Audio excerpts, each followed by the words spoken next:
일서 3장 1절로 9절입니다. 요한 1서 3장 1절로 9절.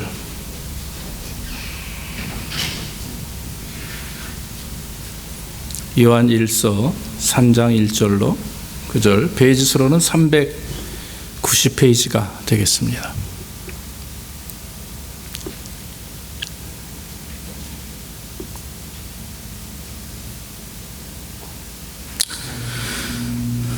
보라, 아버지께서 어떠한 사랑을 우리에게 주사 하나님의 자녀라 일컬음을 얻게 하셨는고 우리가 그러하도다. 그러함으로 세상이 우리를 알지 못함은 그를 알지 못함이니라.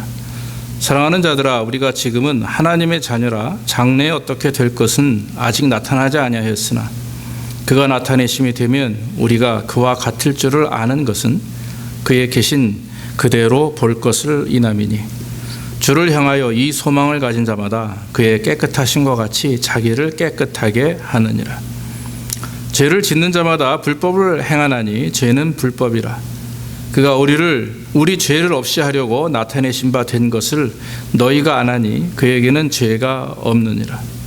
그 안에 거하는 자마다 범죄하지 아니하나니 범죄하는 자마다 그를 보지도 못하였고 그를 알지도 못하였느니라. 자녀들아, 아무도 너희를 미혹하지 못하게 하라. 의를 행하는 자는 그의 의로우심과 같이 의롭고 죄를 짓는 자는 마귀에게 속하나니 마귀는 처음부터 범죄함이니라. 하나님의 아들이 나타나신 것은 마귀의 일을 멸하려 하심이니라. 하나님께로서 난 자마다 죄를 짓지 아니하나니 이는 하나님의 씨가 그의 속에 거함이요 저도 범죄치 아니하는 것은 하나님께로서 났음이니라. 아멘. 오늘 본문의 말씀을 가지고 우리는 하나님의 자녀라고 하는 제목을 붙여서 말씀을 드립니다. 사랑하는 여러분, 여기 계신 저와 여러분들이 한 가지 확신해야 되는 것이 있는데 그건 뭐냐면 나는 하나님의 자녀이다 라고 하는 믿음입니다. 우리 한번 합시다. 시작. 나는 하나님의 자녀입니다. 저는 하나님의 아들이고 우리 여집사님들은 하나님의 딸이고 다 그런 거죠. 우리 1절 말씀에 보니까 보라, 아버지께서 어떤 사랑을 우리에게 주사 하나님의 자녀라 일컬음을 얻게 하셨는고 그렇게 얘기하죠. 여러분, 우리가 어떻게 하나님의 자녀가 되었습니까? 하나님께서 독생자 예수 그리스도 하나밖에 없는 아들 예수 그리스도를 이 땅에 우리를 위해서 보내시고 그 예수님이 하늘 보좌의 모든 권세를 다 내려놓고 이 땅에 오셔서 사람의 몸을 입고 우리와 같이 되셔서 우리를 위해서 십자가에 죽으시고 부활하심으로 말미암아 우리를 구원하셨죠. 여러분, 우리가 하나님의 자녀라 불림받는 것은 그것은 아시다시피 우리의 노력이나 수고가 있는 것이 절대 아닙니다. 전적인 하나님의 은혜죠. 하나님께서는 당신이 창조하신, 즉 피조물인 우리를 너무나 사랑하셨어요. 흙으로 사람을 지으시고 그 코에 생기를 불어넣으시니 생명이 되었다. 생명, 리빙 스피릿이죠. 생명이 되었다 그랬습니다. 영을 받은 하나님의 존재라고 하는 것입니다. 왜 하나님이 우리에게 영을 불어넣어 주셨느냐 하는 것은 영이신 하나님을 만나고 교제하고 예배하기 위함입니다. 할렐루야. 짐승에게는 영이라는 것이 없죠. 그러나 인간에게는 영이라는 것이 있어서 그 영은 저 천국 갈 수 있는 것을 의미하고 하나님과 교통하며 교제할 수 있는 것을 말합니다. 그러니까 하나님은 영이시니 너희가 신령과 진정으로 예배하라는 말은 영어로 예배하는 것입니다. 하나님 앞에. 육신만 여기 와 앉아 있으면 되는 게 아니에요. 육신만 앉아서 눈에 보인다고 여러분들이 하나님을 예배하는 게 아닙니다. 여러분들의 마음과 중심이 하나님을 향해 집중되어 있고 하나님과 연결되어 있는 상황이 될 때 진정한 예배가 이루어지는 거거든요. 그래서 하나님께서 우리를 창조하셨고 요한복음 1장 12절에 보면 영접하는 자, 곧 그 이름을 믿는 자들에게는 하나님의 자녀가 되는 권세를 주셨다 했어요. 예수 그리스도가 나의 구주가 되시고 나를 살리시고 죽이시며 심지어 나의 모든 것들을 주장하시는 하나님이신 줄을 믿습니다라고 의지하는 자들에게만 주신 하나님의 특권이 하나님의 자녀됨입니다. 그래서 여러분, 입으로 시인하고 그리고 하나님 앞에 진심으로 삶을 들여서 하나님 앞에 헌신하고 그 믿음이 삶 속에서 증거와 열매로 드러나는 인생을 살 때 그 인생이 하나님 앞에 구원받은 자로서의 삶을 살 수가 있는 것입니다. 사랑하는 여러분, 사도 요한이 오늘 우리에게 말씀하는 내용은 바로 그런 것이죠. 그냥 너희가 아들이 된 게 아니다. 그냥 너희가 하나님의 자녀가 된 것이 아니다. 자녀가 되기 위하여 어떤 한 분의 전적인 희생과 사랑이 있었는데 그게 누구냐면 바로 예수 그리스도라고 하는 것입니다. 우리가 예수 그리스도를 구주로 영접하고 또 주님의 십자가의 죽으심과 부활을 나를 위한 하나님의 헌신으로 믿고 의지하며 그 주님을 나의 구주로 받아들일 때에 우리는 하나님의 자녀가 되는 줄로 믿습니다. 사랑하는 여러분, 진심으로 여러분들이 하나님의 자녀라고 고백한 것이 삶 속에서 실천되어지고 실행되어지기를 주의 이름으로 축원합니다. 그렇다면 오늘 하나님의 자녀로서의 삶을 말씀하면서 거기에 따르는 특권이라는 것이 있습니다.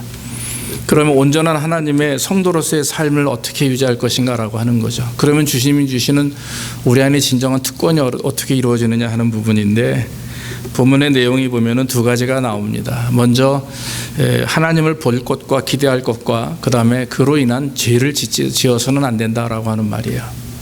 근데 저는 뒤에서부터 먼저 말씀을 드리면, 저와 여러분들이 온전한 하나님의 자녀로서의 삶을 살기 위해서 중요한 것이 죄를 지어서는 안 된다라고 하는 거죠. 죄라고 하는 언어의 말은 이 화살이 관역을 비껴나갔다라고 하는 뜻이에요. 우리가 양궁할 때 활을 쏘고 나면 화살 관역을 비껴나갈 수가 있잖아요. 보통 10점 만점에 10점이 들어가야 되는데 그러지 못할 때가 있죠. 근데 이것은 화살을 비껴나갔다고 하는 얘기입니다. 관역을 비껴서 화살이 나간 걸 의미합니다. 온전한 뜻 안에서 하나님이 원하시는 부분에 집중하지 못하고 실천되어지지 못하는 걸 의미하기도 하죠. 성경 말씀 4절에 보니까 죄를 짓는 자마다 불법을 행하나니 죄는 불법이라 그랬어요. 불법이 무엇입니까? 법을 지키지 않는 것을 말합니다. 하나님의 말씀의 법을 알면서도 지키지 않는 것을 말해요. 모르면서 지키지 않는 것은 그나마 좀 나은데, 근데 문제는 오늘날 많은 그리스도인들이, 모든 세상 사람들이 하나님의 법을 알아요. 알지만 지키지 않습니다. 자신의 욕망과 내 생각과 내 계획대로 살아야 되기 때문에 하나님의 말씀을 따르게 되면 내가 손해를 보거든요. 내가 큰 문제를 직면하게 되거든요. 그러니까 인간적인 생각이 얄팍한 생각으로 그것을 뛰어넘어가 버립니다. 무시하는 것입니다. 그래서 죄를 범한다는 말은 우리가 알기 쉽게 표현하자면 하나님보다는 자기 자신의 복종하는 것을 말합니다.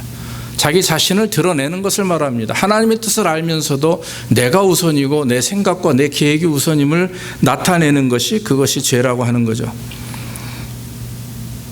바울이 로마서 7장과 8장에 보면은 이 부분에 대해서 심각하게 고민하고 있는 부분을 얘기합니다. 하나님의 법과 죄의 법이 있는데 하나님의 법을 무시하고 죄의 법을 따르면 욕망에 사로잡히게 되고 그로 인해서 죄를 범하게 되는 거예요. 그래서 바울이 고백하는 것처럼 내 속사람으로는 하나님의 법을 즐거워하되 내 지체 속에서는 다른 한 법이 내 마음의 법과 싸워서 내 지체 속에 있는 죄의 법 아래로 나를 사로잡아 오는 것을 내가 보는도다. 오라 나는 곤고한 사람이로다. 이 사망의 몸에서 누가 나를 건져내랴. 그렇게 말하고 있는 거죠. 육신의 생각은 하나님과 원수가 되나니 이는 하나님의 법에 굴복치 아니할 뿐 아니라 할 수도 없느니라. 그러면서 자는 죄인 중에 자기는 괴수다라고 고백하는 거예요. 하나님의 뜻을 실천하고 말씀대로 살아가고 있는 바울임에도 불구하고 그 안에 자기가 가지고 있는 그런 리스크가 있어요. 육신적인 질병도 있고 결혼하지 못한 부분도 있고, 이런 여러 가지 것들이 오히려 내 안에서 내 육체 또 죄의 법이 나를 사로잡는도다. 네, 사랑하는 성도 여러분, 제가 가끔 말씀을 드리지만 정말 신앙생활을 하면서 자기 자신의 죄 문제로 고민하고 눈물 흘리지 않는 사람은요, 그 사람은 신앙을 가질 자격이 없습니다. 정말 신앙생활을 한다면, 정말 하나님을 믿는 사람이라면 순간순간 기도할 때마다 눈물을 흘리며 내가 하나님 뜻에 살지 못함을 회개하며 나가는 자들이 진정한 하나님의 기뻐하는 자들이에요. 오늘날 많은 그리스도인들이 그리스도인이기 전에 이미 바리새인의 삶을 살아가는 사람들이 얼마나 많이 있는지 모릅니다. 스스로의 신앙생활에, 스스로의 종교생활에 만족해서 살아가는 사람들이 얼마나 많이 있는지 몰라요. 하나님은 그런 사람이 예배를 기뻐하지 않습니다. 과부의 두 랩돈처럼 가난한 사람이 하나님 앞에 무릎 꿇고 주여 저는 죄인입니다라고 고백했던 것처럼, 베드로가 그랬던 것처럼, 삭개오가 그랬던 것처럼 자기 자신의 죄를 돌아보며 하나님 앞에 무릎 꿇고 눈물 흘리며 말씀대로 순종하기 위해서 처절하게 애쓰고 또 애통하는 마음을 가지고 주님을 따라가는 자들을 하나님은 진심으로 기뻐하는 줄로 믿습니다. 사랑하는 성도 여러분, 우리가 육신의 생각을 따르지 말고 영의 생각, 하나님의 말씀을 따라가는 삶이 되기 위해서 우리는 노력해야 됩니다. 여러분, 죄의 근원이 무엇입니까? 오늘 성경 말씀 보니까 죄를 짓는 자마다 마귀에게 속한다라고 8절에 그래요. 다시 말하면 죄의 근원은 마귀로부터 오는 것입니다. 죄를 계속해서 짓고 있는 이유는 우리의 마음 중심이 누구에게 있는 거예요? 하나님이 아닌 마귀에게 속해 있다라고 하는 것입니다. 그래서 죄를 범한다고 하는 것은 마귀 유혹과 계율에 넘어지는 것이고, 마귀는 우리를 날마다 하나님과 단절시키고 자기와 연결해서 자기의 종이 되게 하기 위해서 우는 사자와 같이 밤낮으로 삼킬 자를 찾고 있는 것이 마귀의 모습이라고 하는 거죠. 사랑하는 여러분, 죄는 우리의 영혼을 마귀에게 내어주는 가장 큰 지름길입니다. 죄와 유혹이 우리 마음에 들어와서 우리를 미혹할 때, 만약에 우리가 성령 충만하지 못하고 하나님의 능력에 힘입지 못하고 말씀을 마음속에 새기지 못하고 그저 순간순간 감정에 의해서, 느낌에 의해서 넘어지고 굴복한다면 우리는 결국 성경 말씀대로 욕심이 잉태한 즉 죄를 낳고 죄가 장성한 즉 사망을 낳느니라. 이것이 성경 말씀으로 끝나는 것이 아니라 바로 내 인생에 그것이 적용이 되는 거예요. 그러니까 욕심 때문에 결국 사망할 수밖에 없는, 죽을 수밖에 없는 그런 삶이 된다라고 하는 것입니다. 여러분, 그렇다면 우리가 이 죄의 문제를 어떻게 해결할 수 있느냐 하는 거예요. 과연 어떤 방법을 통해서 어떻게 해야 우리가 이 죄의 문제를 해결할 수가 있습니까? 여러분, 어떻게 해야 되겠어요? 신앙의 선조들을 보니까 모세도 죄를 지었더라고요. 노아도 죄를 지었죠. 아브라함도 죄를 지었어요. 노아도 술 취해가지고 벌거벗고 길바닥에 누워있는 모습을 함과 셈과 야벳이 봅니다. 함이 먼저 봤는데 그것을 조롱했죠, 형제들에게. 셈과 야벳은 그 얘기를 듣고 얼른 쫓아가서 뒷걸음질 칩니다. 아버지 하체를 보지 않기 위해서. 그리고 나서는 겉옷을 벗어서 아버지를 덮어줘요. 나중에 노아가 깼을 때 함에게는 저주하고 셈과 야벳에게는 축복을 한 것을 압니다. 아브라함도 자기 아내 사라를 자기가 죽는 것이 두려워서 부인을 누이 동생이라고 했고, 모세는 화를 참지 못하고 하나님의 말씀에 불순종해서 반석을 향해서 물을 나오라 외치면 되는데 지팡이로 화가 나가지고 반석을 때립니다. 두세 번 때려요. 그러면서 내가 너에게 물을 내랴 이런 말을 해요. 분노 때문에 결국 모세는 가나안에 들어가지 못하는 하나의 이유가 됩니다. 베드로는 예수님을 3번이나 부인했어요. 다윗은 밧세바를 범하는 간음죄를 범합니다. 또 바울은 사울일 때 수많은 그리스도인들을 핍박하고 죽이는 데 앞장섰어요. 근데 여러분, 여기 계신 분들 남의 부인 간음한 사람 없잖아요. 여기 계신 분들 예수님을 3번이나 심각하게 부인한 사람 없잖아요. 여기 계신 분들 술 취해가지고 벌거벗고 돌아다닌 적이 없잖아요. 그런데 왜 하나님께서는 구약에 있는 그 실수한 죄 많은 그런 하나님의 사람들을 끝까지 붙드시고 끝까지 하나님의 은혜 안에서 그들을 거룩하게 하시는가 하는 거예요. 우리와 그분들 사이에 있어서 약간의 차이가 있다면 뭐냐면 그분들은 전적으로 하나님을 의지했다라고 하는 것입니다. 믿습니까? 100% 신뢰했다는 거예요. 그 실수와 죄 때문에 오히려 무릎 꿇고 회개하고 대굴대굴 구르면서 하나님을 의지했다라고 하는 거죠. 그런데 우리는 살인하지 않았다고 해서, 물건 훔치지 않았다고 해서, 예수님을 베드로처럼 3번 부인하지 않았다고 해서 우리는 아직도 의인인 것처럼, 거룩한 것처럼 바리새적인 그런 삶을 살아가고 있는 모습을 발견하게 된다고 하는 거죠. 사랑하는 성도 여러분, 하나님이 정말 원하시고 그 사람을 통해서 하나님의 일을 거룩하게 이루시기 위해서는 철저하게 정말 내가 죄인임을 자각하고 비록 내가 겉으로 드러내진 않았지만 속으로 짓는 죄들 하나님 앞에 고백하고 정말 주님과 회개하며 주님 앞에 내 모든 것을 드러내 놓을 때 주께서 여러분들을 사용하시고 축복해 주시는 줄로 믿습니다. 우리의 삶이 여러분 어떻습니까? 우리 정결하십니까? 김성희 목사가 정결해 보여요? 천만의 말씀이에요. 영적 교만으로 가득 차 있습니다. 물질의 욕심에 가득 차 있어요. 감정의 노예로 하루에도 아침에도 12번씩 오르락 내리락 합니다. 분노하고 또 스스로를 다스리지 못하는 그런 욕심과 제약 때문에 우리는 날마다 거기에 미쳐 살아가요. 그럼에도 불구하고 우리가 진심으로 하나님 앞에 무릎 꿇지 못하는 것은 그것은 우리가 하나님의 능력을 힘입지 못해서 그렇죠. 우리 안에 역사하시는 하나님의 은혜를 우리가 믿고 의지해야 될진데 제가 말씀드리는 것은 죄를 이길 수 있는 것은 여러분 우리의 힘으로는 도저히 불가능하다는 말씀을 드리기 위함입니다. 그러면 어떻게 하면 가능한가? 그 구약에 있는 선조들이 신약에 나타나는 선조들이 오늘날 저와 여러분들이 동일한 하나님의 백성이요 그들과 우리는 별다른 차이가 없어요. 그럼에도 불구하고 하나님 앞에 온전히 설 수 있는 이유는 단 한 가지, 여러분 바로 예수 그리스도 때문입니다. 믿습니까? 예수 그리스도. 예수님이 나를 위해 십자가에 죽으시고 나를 위해 부활하셨어요. 부활하셨기 때문에 우리는 그 예수 그리스도를 믿고 그분을 의지하면 되는 것입니다. 할렐루야. 그리스도의 영이 우리 안에 거하시고 그 거하신 영이 우리를 인도하시기 위해서는 전적으로 우리가 그분을 믿고 의지해야 되는 거죠.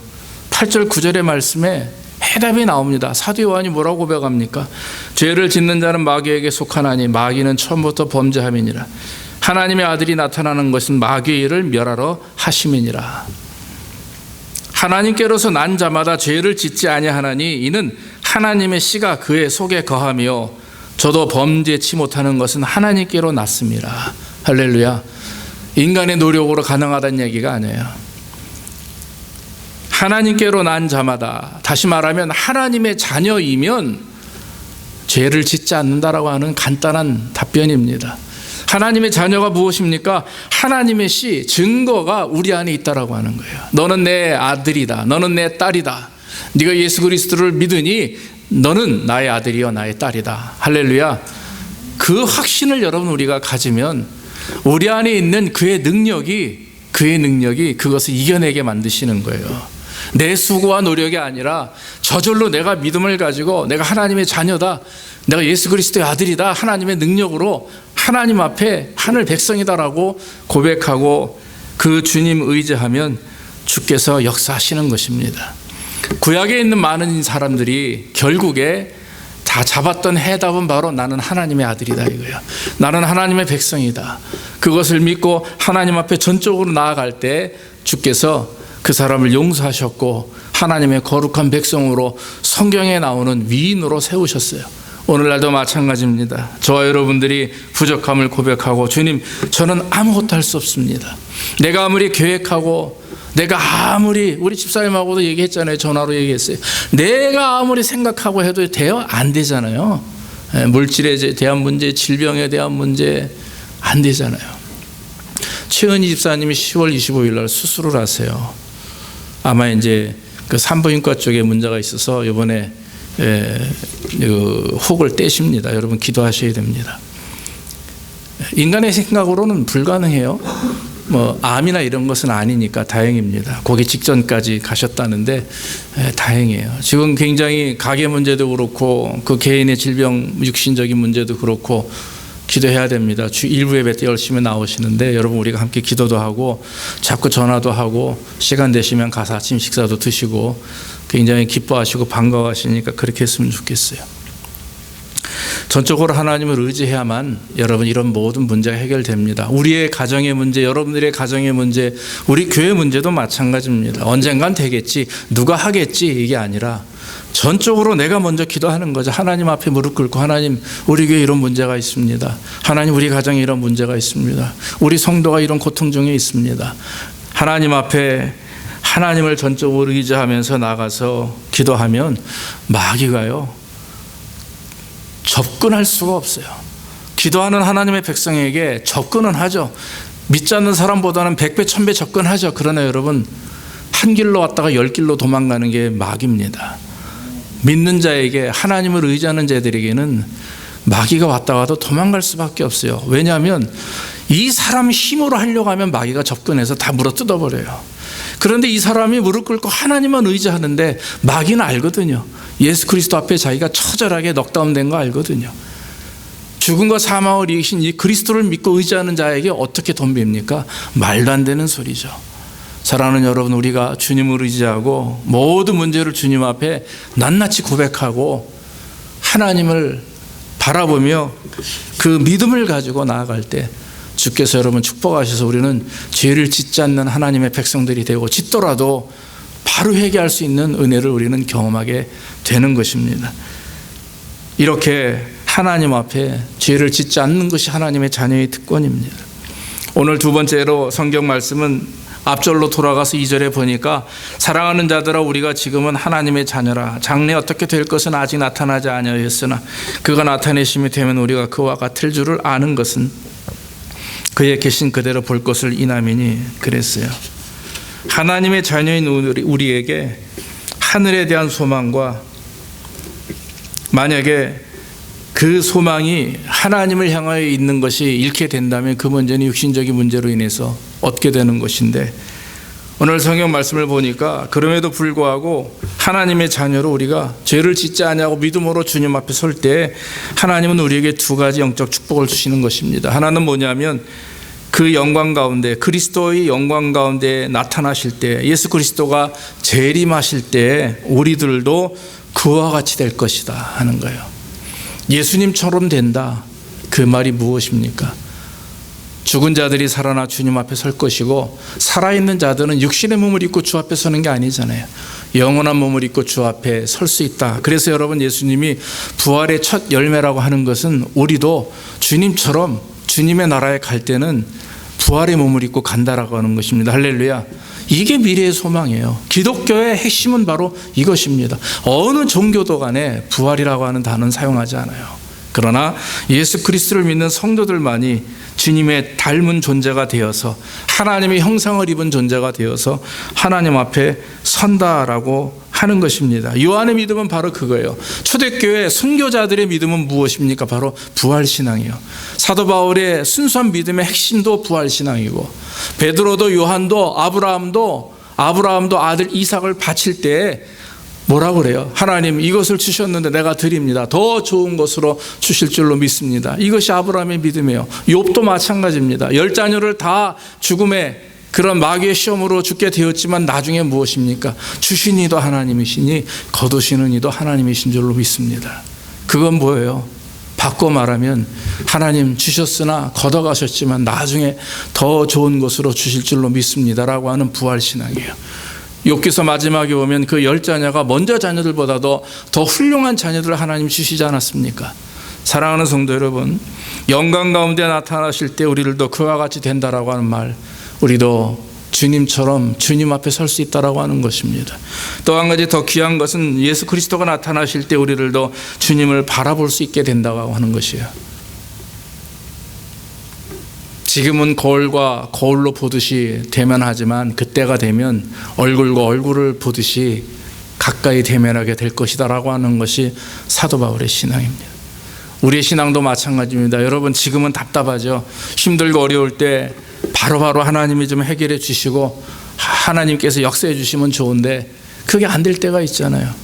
그런 우리는 늘 마음 아파하고 고민하고 낙심합니다. 그러나 여러분 준 재림하실 때가 되면 그런 게 사라집니다. 세상적인 근심과 걱정이 다 사라집니다.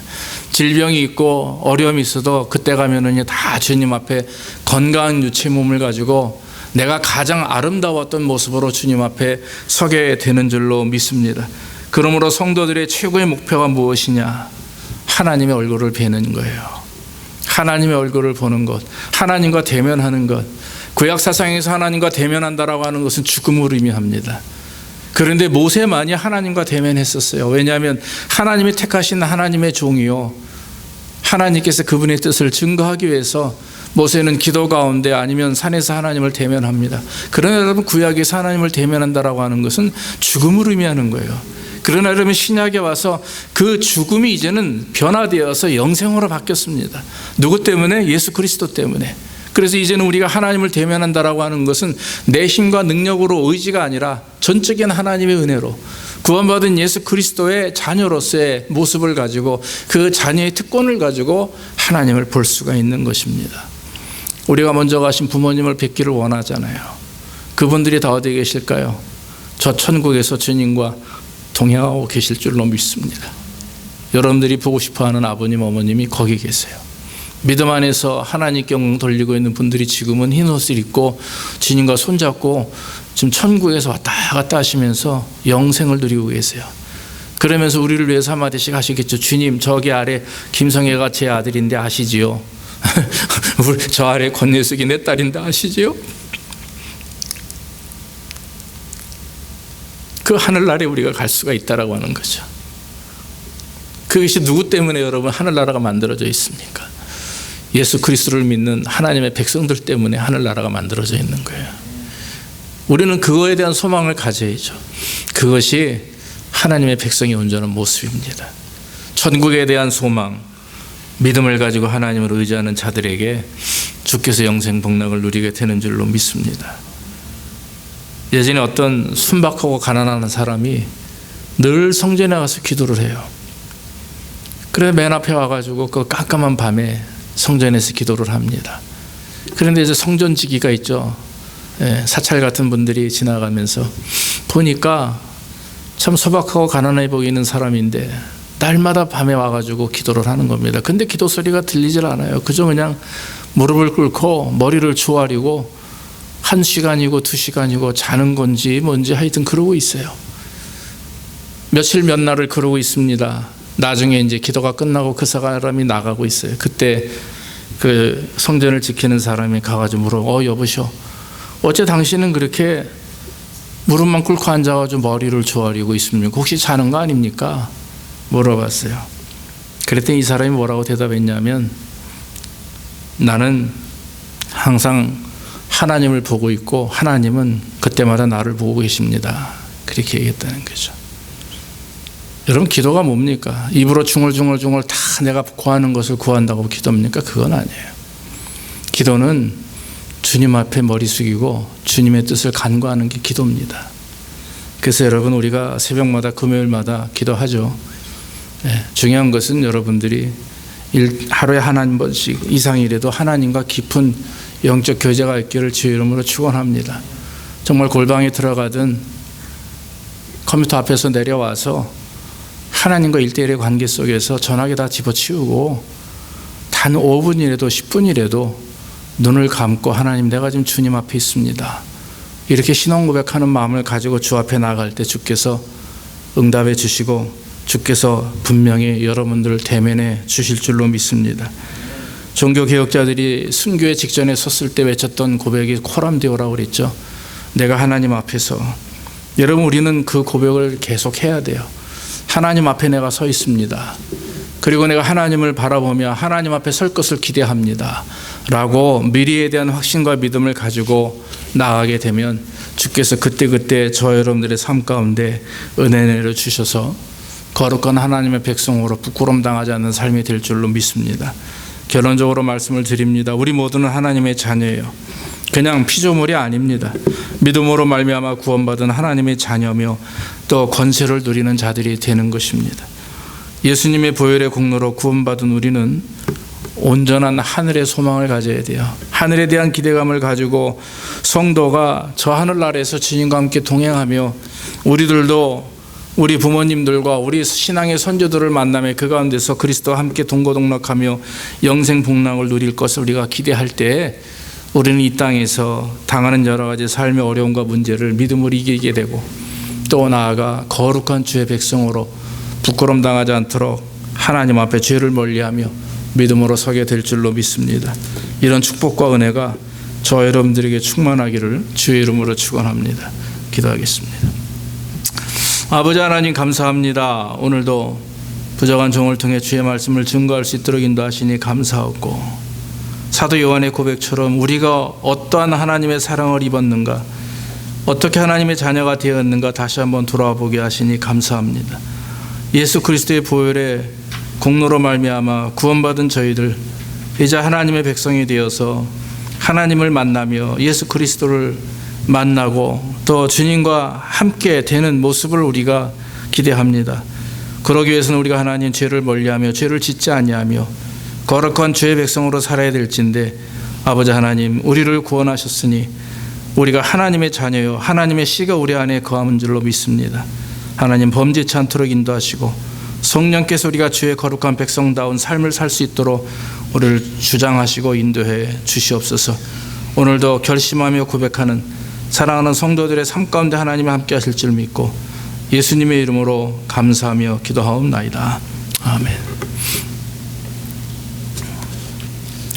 찬송가 231장 찬양하겠습니다.